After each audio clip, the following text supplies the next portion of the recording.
Bonjour à tous, c'est Cathy. Aujourd'hui, je suis en compagnie de Maëlle, qui est entrepreneuse. Je souhaite aujourd'hui vous partager son expérience, de son parcours et savoir un petit peu qu'elle nous explique un peu pourquoi elle en est là aujourd'hui. Oui. Donc voilà, qu'est-ce qui a été déclencheur pour toi, par où tu es passé pour en être là où tu en es aujourd'hui? Écoute, ça dépend jusqu'où tu veux que je remonte. Du moment où j'ai quitté le salariat, d'avant ça, de même dans l'entrepreneuriat, comment j'ai évolué en tant qu'entrepreneur. Je pense à partir du moment où tu as pris ce choix effectivement de changer de cap, qu'est-ce qui t'a poussé à prendre ce choix-là d'ailleurs? Dans quel état d'esprit tu étais à ce moment-là? J'avais une grosse addiction au salariat, à la sécurité que ça représentait, d'autant que venant d'un milieu modeste, c'était hyper important pour moi d'avoir cette sécurité avec un très bon salaire parce que j'étais dans la finance. Donc déjà, le moment où j'ai lâché prise là-dessus, où je me suis fait violence, c'était très violent physiquement, de me lancer dans l'entrepreneuriat. J'étais donc dans une démarche de ok, donc tu as lâché la sécurité. J'ai eu quand même un gros moment de panique parce que ça m'a pris entre le moment où je me suis dit je pars et le moment où je suis partie de mon entreprise, il y a eu 6 mois de négociations en fait, pendant lesquels j'essayais d'assurer la rupture et d'avoir les assédiques. Donc ça a été long, je me suis fait endurer ça parce que je voulais au moins assurer ça, mais c'était très dur. 6 mois de pure douleur où je rentrais chez moi, je m'allongeais par terre de douleur parce que c'était juste horrible, ce tiraillement entre oh mon Dieu, parce que devant mes boss je devais être assertive, non mais je pars quoi qu'il arrive, donc si vous voulez mon aide pour la transition, il faut le truc aligné. Ça devait avoir l'air aligné et sûr, mais à l'intérieur, je n'étais pas sûre du tout. Je tremblais, j'avais peur, j'avais mal au ventre constamment. C'était un mal de ventre de 6 mois. Parce que tu savais pas où tu allais, de peur. Je savais où j'allais, j'avais peur. Mais j'avais décidé que j'allais le faire malgré la peur, parce que vraiment le salariat ne me convenait pas, c'était décidé, c'était sûr. Mais j'avais peur. Et cette peur, elle me tordait le ventre. Vraiment, la durée des 6 mois de négo, puis de transition avec ma remplaçante, ça a été... estomac complètement tordu, douleur physique. Tu l'as senti? Mais je l'ai fait comme oh mon Dieu, c'était jusqu'à aujourd'hui c'est la chose la plus dure que j'ai jamais faite. Il m'est jamais rien arrivé de plus dur, c'était terrible. Mais j'avais conscience à ce moment-là que un truc important se jouait, donc j'avais 25 ans et je savais, ou en tout cas je pensais que plus j'attendais, plus ça allait être dur. Et donc je me disais mais regarde là comment tu t'en chies si tu arrêtes, parce que plusieurs moments je me suis dit ça vaut pas le coup. Ça vaut pas le coup de souffrir autant. Je me rappelle, je suis née en mars. Donc à un moment donné, aux alentours de mon anniversaire, je me disais, je suis censée célébrer, je suis censée être bien là. Et je suis dans un état de nerfs pas possible. Ouais, très tendu. Voilà. Donc plusieurs fois envie de revenir en arrière. Mais j'avais conscience que si c'était pas maintenant, ça allait être à 40 ans. Et j'avais pas envie de perdre 15 ans. Et c'est ça qui m'a motivée. Ouais, tu voyais finalement, tu disais, dans 15 ans, dans quel état je veux être. Je veux pas être aussi stressée, puis me tordre les boyaux. Ça. Et pire, et je me disais, ce sera pire parce que d'ici là, j'aurai des enfants, j'aurai, je sais pas, des investissements. L'enjeu financier sera beaucoup plus grand. Alors que là, j'ai 25 ans, j'ai littéralement rien à perdre, à part cette sécurité à laquelle je tiens tant. Donc je me disais, écoute Maëlle, c'est maintenant jamais. On va pas, c'est maintenant jamais. Aussi dur que ce soit maintenant, ça, à 40 ans, non. L'addiction à la sécurité sera encore plus grande. J'avais pas envie, donc j'ai continué. J'ai tenu les 6 mois de torture et donc voilà. Et le travail n'était pas fini à ce moment-là, c'est ça le pire. Je me disais, quand tu auras juste démissionné, c'est bon, ça sera gagné. Heureusement, à l'époque, je ne savais pas que j'allais continuer à en chier. Heureusement, personne n'est venu me dire, mais tu sais, c'est que le début. Parce que là, j'aurais pas continué. Donc, je ne savais pas que c'était que le début, je pensais que c'était la fin. Et donc, j'ai tenu. Alors, justement, qu'est-ce qui, à ton sens, t'a fait tenir et t'a fait dépasser cette peur? Enfin, vraiment, où tu t'es dit, non mais peu importe, j'y vais coûte que coûte. À un moment donné, je m'écoute plus, quoi, peut-être. Je sais pas. Qu'est-ce qui s'est passé à ce moment-là? C'est une bonne question. Alors déjà, je n'aimais pas le salariat. Alors peut-être ça part du fait que dans la vie, moi, je suis une jouisseuse. Ça n'a pas l'air comme ça parce que je me dépassais beaucoup, j'aime bosser très dur. Mais ça fait partie pour moi de la jouissance de la vie. J'aime prendre plaisir dans la vie. Et dans le salariat, il n'y avait pas ça. J'avais la sécurité financière, j'avais beaucoup de liberté dans mon travail, il y avait des voyages, j'avais des trucs.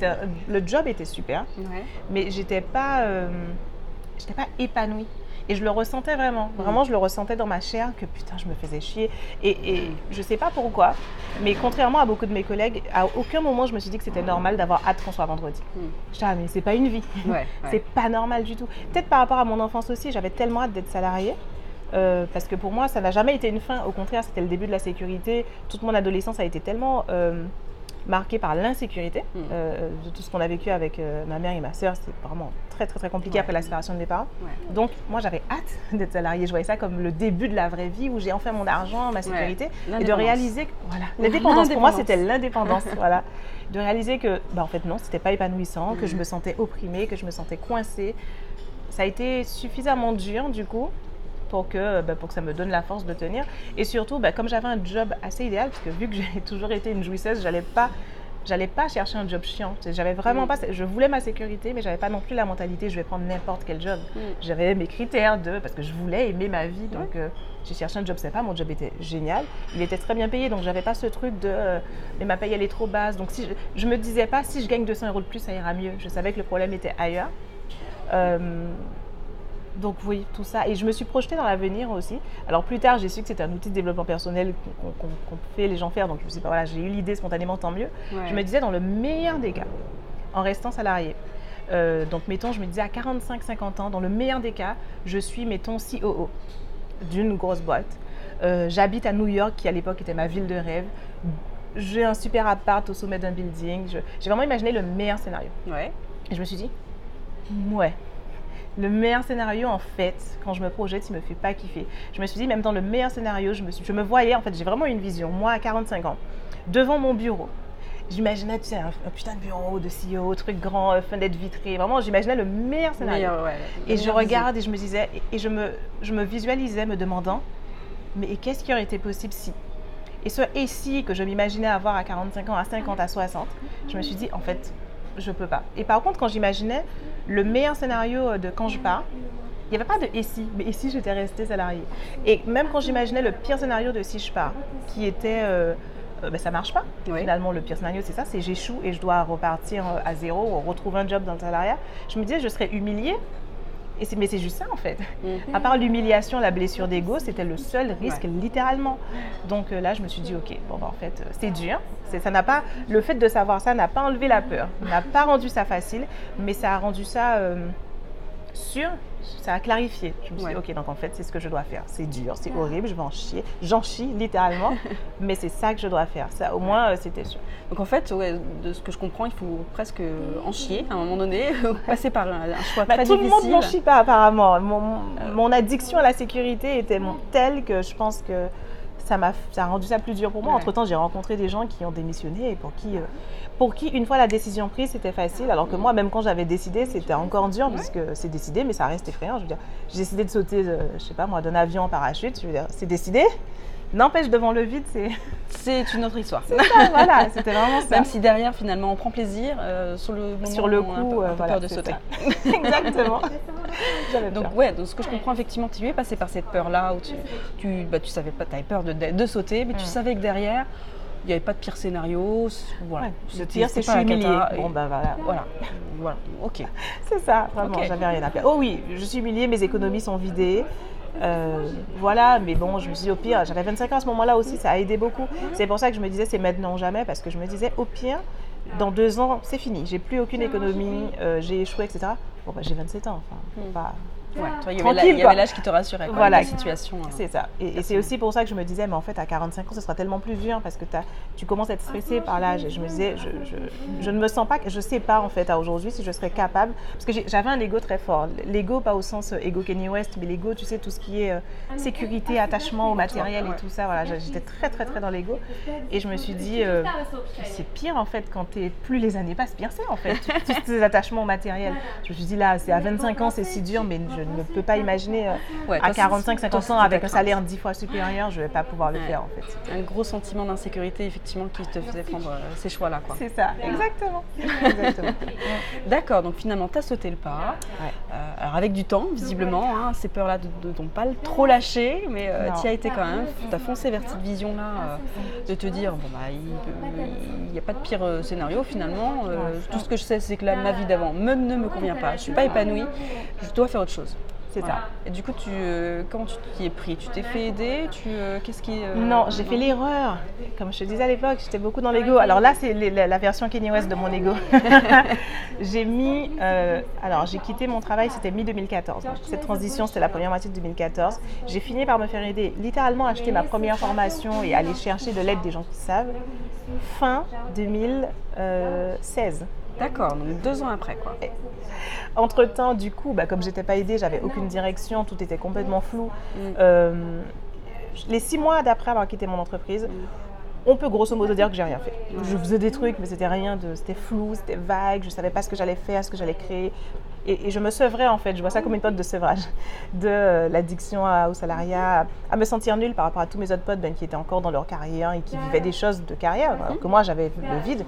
Je me suis habituée à ça. Ensuite, je pense que je me suis vraiment mise à bosser sur une idée de projet seulement en mai 2015, donc quasiment 1 an après. J'étais au bout de oh mon Dieu, je suis qu'une merde, les mois passent, oh mon Dieu, oh mon Dieu, oh mon Dieu. Et là, il s'est passé quelque chose, j'ai su ce que j'allais faire. Ça m'a pris 6 mois pour le mettre en place. Et donc, mon entreprise même a été créée. Enfin, à l'époque, j'ai lancé un site de e-commerce à la toute fin 2015, vraiment le 27-28 décembre. Et c'était pas prêt, c'était pas parfait. Mais psychologiquement, je me suis dit, je ne vais pas rentrer en 2016 sans avoir lancé un truc. C'était juste un truc mental. Donc, j'ai lancé. C'était un peu pourriste, mais je me suis dit, ça doit être lancé. Ça doit être mis en ligne. Je dois annoncer sur Facebook, ça y est, mon e-commerce est en ligne. Et donc, je l'ai fait. Donc, peu importe si c'était parfait ou pas, tu l'as fait, quoi. Je l'ai fait. C'était important. Là, tu as eu une sorte de deadline. Ouais, là, j'ai eu un truc psychologique. Ça fait 1 an et demi que tu as quitté ton travail. C'est pas possible, c'est trop. Voilà. Donc, Donc, ce que je retiens là-dedans, c'est que tu te serais fait aider. Finalement, ça aurait peut-être été plus rapide. Oh mon Dieu, oui, c'est sûr. Et même là, quand l'entreprise a enfin été en ligne, les premiers mois étaient difficiles. Alors, j'avais déjà une chaîne YouTube depuis longtemps. Et j'ai choisi un projet où mes clients principaux allaient être ma communauté existante. J'avais 15 000 abonnés à l'époque sur YouTube. Donc, j'avais cette illusion que ça allait être facile. Que tu as déjà des abonnés, donc tu leur dis, hey, regardez, j'ai fait ça. Et tout le monde va se ruer pour acheter, bien sûr. Ça n'avait été le cas. Ça marche du pas. tout. Non. Dans le doute, si vous doutez, non, ça marche pas. Et donc ça a mis des mois et des mois et des mois. C'était ma dernière année d'Acédic. Donc, c'était dur, cette première année où les ventes ne décollaient pas, où j'essayais des choses, ça ne marchait pas, j'essayais des choses, ça ne marchait pas. Et vraiment, il a fallu ce moment où, donc en juin 2016, là, je me suis dit, il me reste 6 mois d'Acédic. 6 mois. Après, c'est fini. J'avais des économies après ça, mais j'avais les économies, ça finit vite en fait, donc il me faut une solution. Et là, j'ai enfin acheté une formation en ligne de business en ligne pour comprendre ce que je faisais mal. Chercher à comprendre. Là, ouais, vraiment. Voilà. Mais ça a mis, t'imagines, enfin, voilà, effectivement. Donc, je t'ai dit fin 2016, mais c'était mis, effectivement, fin juin, j'ai acheté la formation. Et donc, juillet, août, etc., j'ai suivi la formation. Je suis arrivée en octobre en séminaire. C'était le premier séminaire de ma vie. Et à ce séminaire-là, j'ai intégré le mastermind de Cédric Anissette, où truc complètement fou, à 8 000 € à une époque où je faisais entre 2 000 et 3 000 € de vente par mois. De vente, pas de marge. La marge était aux alentours de 600, 700 €. Ouais, c'était dingue, ça n'avait aucun sens. Il me restait 2 mois d'Acédic. Donc, rappelons-nous, janvier 2017, j'avais plus d'Acédic. Donc, j'étais au bord de c'est pas possible. Je ne peux pas physiquement rechercher un CDI. J'avais décidé que je n'allais pas le faire. Mais il n'y avait aucune rationalité de voilà, mes économies n'allaient pas durer longtemps, etc. Et j'ai sauté ce pas. Et c'est à ce moment-là que le vent s'est retourné enfin en ma faveur et que les choses ont commencé à aller bien. D'accord, donc tu as rencontré finalement une personne plutôt inspirante, visiblement, qui t'a guidée vers le meilleur chemin. Ouais, je suivais déjà sur Internet à l'époque beaucoup de personnes inspirantes pourtant, mais j'étais encore beaucoup trop dans l'ego de penser que j'allais pouvoir y arriver toute seule, de penser que c'est bon, je suis moi, je suis intelligente, je suis forte, je suis douée, etc. Je vais trouver toute seule et c'était une obsession presque. Et il a vraiment fallu que, déjà quand j'ai fait cette formation, enfin, j'ai vu tout ce que je ne savais pas et je pense que ce décalage m'a choquée. Le décalage entre ce que je pensais allait être la direction de la solution et la réalité, ça a été un tel choc que ça m'a préparée à complètement voir les choses différemment. Et quand je suis allée à ce séminaire où pareil, tu avais des gens sur scène avec des business en ligne qui cartonnaient et à des niveaux que pourtant j'ai toujours été une personne très ambitieuse, que je n'avais jamais imaginé. En fait, l'ambition, la grande réussite pour moi, je me l'imaginais dans le salariat. Et quand j'ai quitté le salariat, dans ma tête, c'était un peu comme si j'avais laissé de côté la réussite immense. Et je m'étais dit, tant pis, en fait, c'était ça mon raisonnement à l'époque, tant pis pour l'argent, tant pis pour la réussite, je préfère être heureuse. Et donc, j'avais toujours envisagé le salariat comme je vais essayer de me recréer un salaire pas comme je vais faire des millions. C'était hors de mon... Ça ne rentrait pas dans tes pensées. Non, parce que c'est vrai que mon état autour de moi, il n'y avait pas d'entrepreneurs, il n'y avait que des salariés. Et les entrepreneurs qu'il y avait, c'est ceux qui avaient échoué. Donc, qui ont ce truc de vision d'apocalypse de l'entrepreneuriat. C'est risqué, c'est horrible, c'est affreux. Mais déjà, si tu peux en vivre, c'est bien. Alors déjà, pas grandement. Pas trop. Juste un peu. Pas trop quand même. Voilà. Et attention, tu vas faire faillite dans les 3 ans. Enfin, vraiment ce truc de... je voyais l'entrepreneuriat que dans sa phase négative, compliquée, risquée, difficile, etc. Pas dans sa phase, tout le reste, tout le potentiel que ça pouvait avoir. Et vraiment, alors déjà, j'avais commencé à être débloquée par me rendre compte que, en fait, j'étais une tanche, que je ne savais rien et que je devais apprendre. Première claque. Et deuxième claque, waouh, ces mecs font des millions. C'était que des hommes sur scène. Waouh, ces mecs font des millions. C'est possible, ça existe. Il y a eu vraiment un truc dans mon cerveau qui s'est... Parce que, évidemment, j'étais déjà ambitieuse avant, donc peut-être c'est pour ça. Enfin, c'est pas très loin. Il fallait le reprendre et le recalibrer. Je me suis dit, putain, mais merde, mais qu'est-ce que je fous? J'ai eu ce truc de, mais... Je sais pas, ça m'a vraiment complètement... C'était comme une claque, mais pas au visage, mais au corps. Tout mon corps a tremblé. Je dis, oh putain. Et à partir de là, j'ai vraiment shifté. Je me suis dit, ok, donc je ne vais pas essayer de survivre, en fait, c'est mort. Ça, c'est bon. À l'époque, je faisais pas d'argent, mais j'ai décidé que je n'allais pas essayer de me payer ou de vivre. Là, c'était parti pour les millions, en fait. J'ai vraiment shifté d'un coup. Ouais, tu n'étais pas là pour survivre, mais pour vivre et être pleinement toi, quoi. Ah, c'est ça, être à fond.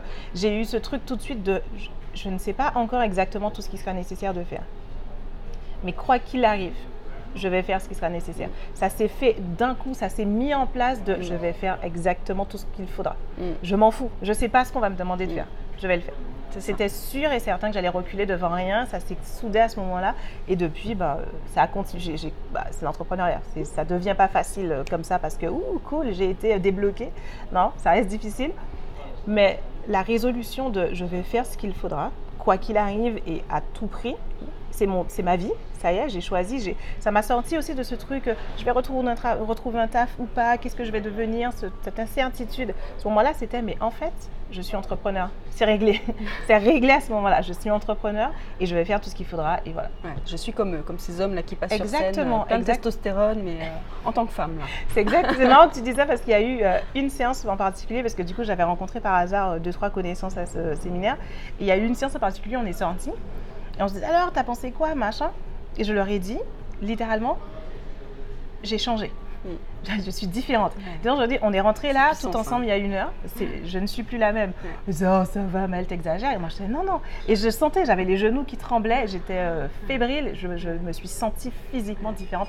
Au sens, effectivement, je suis comme eux. Ouais, et d'ailleurs, j'ai eu ce moment où j'étais dans la salle. Il y a un moment où je me suis dit, je devrais être sur scène. Tu as eu ce moment de, tu sais, où tu t'es vue. Oui, mais c'est ça. Je me suis dit, en fait, je suis pas au bon endroit. En fait, c'est genre un univers parallèle. J'ai eu cette sensation, un univers parallèle où je me suis perdue en chemin. Genre là où je suis là, c'est pas normal. Je suis eux. Et c'était shifté à ce moment-là. Enfin, tu étais toi, mais oui, tu vas. Oui. J'étais moi, mais potentiellement comme eux. Voilà. C'est ça. Ce que je comprends, c'est qu'effectivement, tu as ressenti ce truc-là qui a peut-être toujours été en toi, finalement, cette femme ambitieuse, là, qui ne se donnait pas les moyens jusque-là d'y arriver. Et là, des gros déclics, je peux me donner les moyens, je peux faire comme eux. Je peux y arriver. Quoi. Je ne sais pas encore comment, je ne sais pas encore à quoi ça va ressembler. Mais j'y vais. Je ne sais pas encore à quel point je vais en chier. Ouais, c'est ça. Je ne sais pas à quel point je vais avoir des blocages et des peurs, mais peu importe, en tous les cas, je les dépasse et j'y vais. C'est ça, exactement. Super. Bon, est-ce que tu as un mot de la fin pour conclure là-dessus? Un mot de la fin, c'est vaste. Il ne faut pas avoir peur d'en chier. Je pense qu'on a peur de la douleur comme si c'était une fin en soi, comme si finalement avoir mal, c'était mourir. De mon point de vue, ça l'est pas. C'est vraiment comme, je sais pas, on est capable de faire 10 abdos, ça brûle et c'est pas grave. Et pour moi, la douleur émotionnelle, on doit la vivre pareil. Si tu peux faire 10 abdos et ça brûle, ou même courir 10 km et t'as mal, alors tu peux aussi en chier de peur, d'angoisse, d'échouer et le faire quand même. Pour moi, c'est littéralement la même chose. Et donc, c'est faisable et ça se fait. Et voilà. Oui, c'est ça. Finalement, si on fait des choix faciles, on a une vie plutôt difficile. Et si on fait des choix difficiles, on a une vie plutôt sympa. Exactement. Voilà. Merci Maëlle. Merci à toi, Cathy. À bientôt. À bientôt.